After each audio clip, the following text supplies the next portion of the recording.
이재명 민주당 대선 후보가 경기지사직 사퇴하고 대선 후보직에 전력을 기울이겠다고 발표한 날 국민의힘의 경선 후보죠. 원희룡 전 제주지사가 이재명 후보를 배임 혐의로 고발했다고 밝혔어요. 어떤 얘기했는지 한번 들어보겠습니다.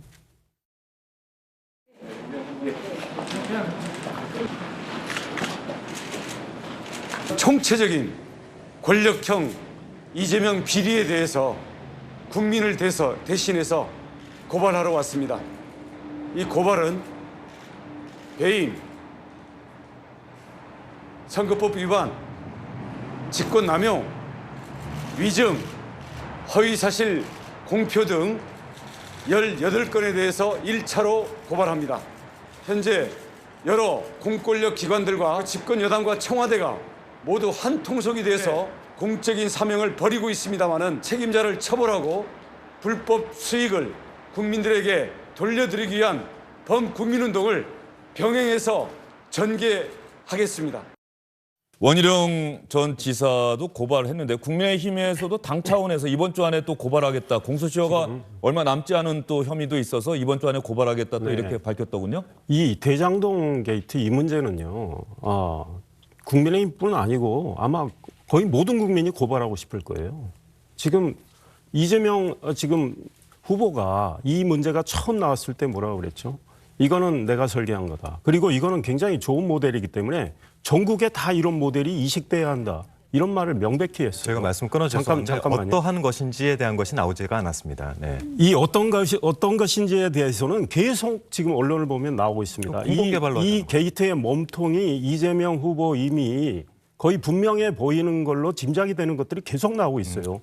벌써 10가지 문건에 사인한 걸로 나와 있고 공모지침서는 이 설계의 기본에 해당하는 겁니다. 시작에 해당하는 건데 그와 관련해서 보고를 받았고 그 전에 성남도시개발공사 이 사장을 소위 말해서 1년 7개월 정도 임기가 남았는데 물러나게 하는 그 녹음 파일까지 지금 다 나오고 있습니다. 잠깐만요. 네. 물론 그거는 이재명 당시 시장하고 상관없다고 할지 몰라도 그 얘기를 하면 계속 대장동만 가지고 이야기를 해야 되니까요. 이재명 시장의 최측근 정진상 당시 정책실장 유동규 씨 이름들이 다 나옵니다. 그러니까 이재명 후보가 이렇게 딱 당당하다면 그건 저랑 토론회에서 대장동을 없어요. 따로 하셔야 되는 거고요. 그런데 이제 여당이 늘 그렇습니다. 뭐 곽상도 의원의 아들.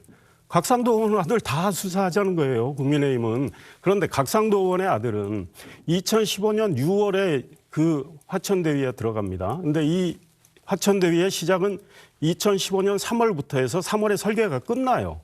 그러니까 이 설계를 성남시가 관여를 안 했다고 한다면 그거는 성남시 시장으로서 너무나 무능한 거죠. 왜냐하면 너무 일방적 주장을 하고 계셔서. 이 말씀만 더 드리고 끝낼게요. 성남도시개발공사 절해와 종간에 다 성남시장의 최종 결재권자임이 다 명백히 나와 있어요. 그래서 곽상도 의원의 문제, 아들 문제 다 좋아요. 그러니까 이 몸통이 누구인지는 우리 국민들이 규명이 돼야 된다. 이 생각이니까 누구나 고발을 하고 지금 TF를 만들어서 문제를 지금 찾아나가고 있는 거다. 이렇게 말씀드리고 싶어요. 한일호 의원님 말씀 하실 기회를 드리겠습니다. 저는 뭐 지금 현재 대장동 토론회가 아니기 때문에 저는 짧게 말씀드리면 제가 감히 말씀드리면은요. 이제 여당과 야당 쪽 패널분들이 나와서 대장동 화천대유 하면 어떤 얘기를 하실지가 저는 이미 그러니까요. 다 들려요. 네, 국민들께서도 뭐 방송을 보시면서 누차 반복되고 있는 것이라 민간 개발로 넘겨놨던 사업을 공공개발로 가져오기 위해서 노력한 것이 이재명 후보의 설계라는 부분입니다. 그래서 제가 설명드리건데 설계자가 아니라 재설계자라는 말씀을 드리는 것이고요. 공공개발로 가져오는 것마저도 전체 국민의힘에 있었던 시의원들이 반대를 해서 그마저도 100% 환수를 못한 것이 미안하다라고 말씀을 하신 겁니다. 시장이 최종 결제에 사인하는 건 당연한 겁니다. 사인을 해가지고 뭐가 문제가 있었는지 분명하게 나오지가 않은 것이죠.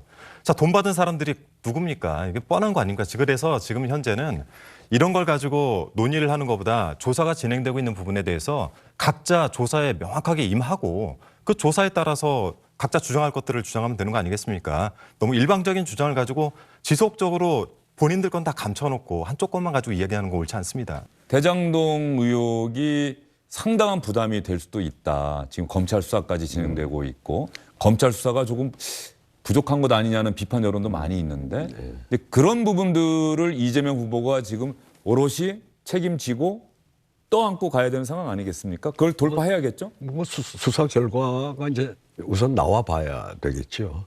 수사 결과를 지켜보는 수밖에 없는데 뭐 이제 맨 처음에 2015년 그 당시에 저렇게 공영 개발로 해서 우선 환수하는 네. 설계를 한 거에 대해서는 뭐 저 나름대로도 좀 이쪽 일에 박다는 뭐 감정 평가사나 또는 이런 그 개발에 좀 아는 사람들 네. 그때로서는 그 잘한 설계라고 그 우선 먼저 그 성남시가 그렇게 이제 이익을 환수하기로 한 거는.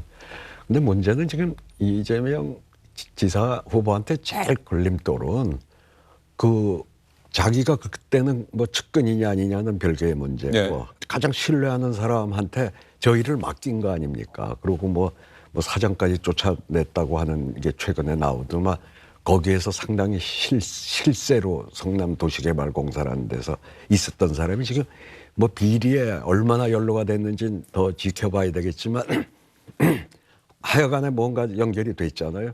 이제 저게 굉장한 의심을 사는 거죠. 예. 그래 그 뭐 받기로 그게 사실인지 아닌지는 더 봐야 되지만 무슨 700억을 뭐 받기로 했다 그러니까 많은 사람들이 저게 유동규 혼자 거겠냐. 그래서 뭐 그분은 하여튼 저렇게 의심하는 국민들이 제가 보기엔 뭐 지금은 훨씬 더 많다고 생각을 해요. 뭐 심지어 제가 잘 아는 우리 전직 국회의장 했던 분이 우리 마누라도 저거 이재명이 저기서 한 푼도 안 받았으면 정말 존경하겠다고 그런 얘기 들을 정도로 예. 저 유동규의 비리인즉슨 유동규를 저렇게 믿고 막 특채를 해서 했던 사실 저 비리가 얼마나 본인이 설사 본인이 뭐 1원이라도 받았다 그러면 그건 바로 후보직에 사퇴하고 끝나는 거니까 그건 이제 뭐 여기서 더 논할 필요가 예. 없고 본인이 이제 전혀 뭐 여기 깨끗하다 할지라도 저 책임은 사실 무거운 책임입니다.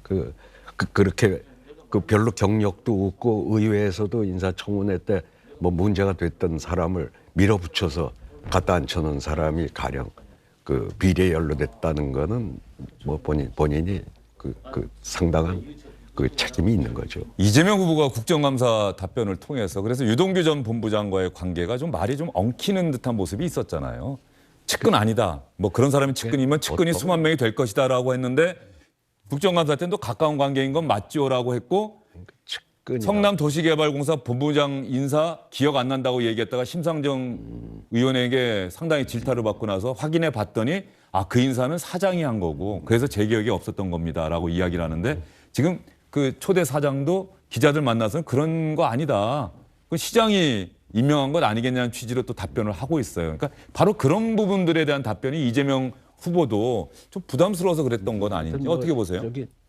그러니까 보통 측근이라 그러면 정치인들한테는 그 정치적 동지일 경우에 이제 측근이 되는 거죠. 뭐 근데 유동규라는 사람하고 뭐 다른 정치적인 사안을 놓고 협의하는 그런 인물은 아니었잖아요. 이제 그런 면에서는 뭐 측근이 아니라고도 할 수 있는데 예. 하여튼 뭐 첫 시장 선거 때 뭐 어디 리모델링 조합장 하던 사람이 아마 그 분당이 또 워낙 민주당으로 열세 지역인 데서 뭐 이렇게 도움을 받고 뭐 그때는 하여튼 어떤 상당히 신뢰를 해가지고 그렇게 그런 자리를 계속 주고 지사 갔을 때는 뭐 경기관광공사 사장이라고 네. 요직까지 갔으면은 근데 그 사람이 뭐 비리에 연루됐다고 한다 그러면 저는 그 정치적 책임은 결코 가볍지 않다고 생각합니다. 이재명 후보가 제가 아까 정치 여담 야담 시간에도 언급을 했습니다만 제가 결단하겠습니다. 이 국민들께서 계속 의혹이 가시지 않는 지금 상황에서는 검찰 수사 결과 나와도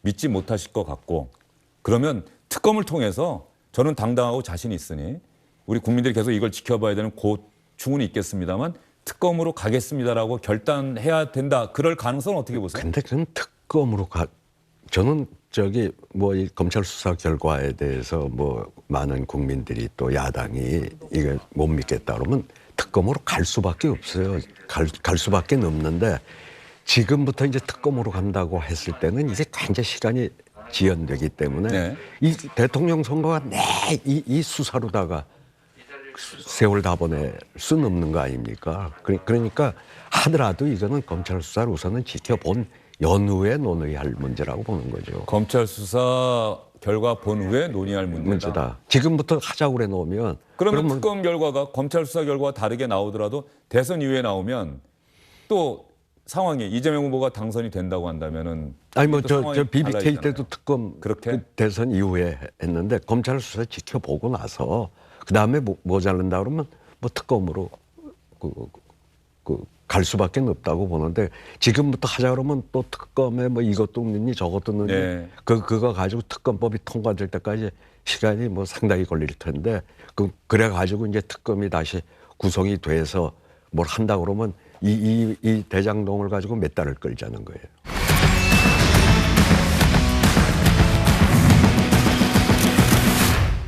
안녕하십니까, 주영진입니다. 더 많은 뉴스와 라이브 이벤트를 보고 싶으시다면 화면 오른쪽을 눌러서 구독해 주시기 바랍니다. 저희 SBS 앱을 다운로드 받으시면 뉴스 속보 알림도 받아보실 수 있습니다. 텔레비전으로도 SBS 뉴스, 유튜브로도 SBS 뉴스 잊지 마시기 바랍니다.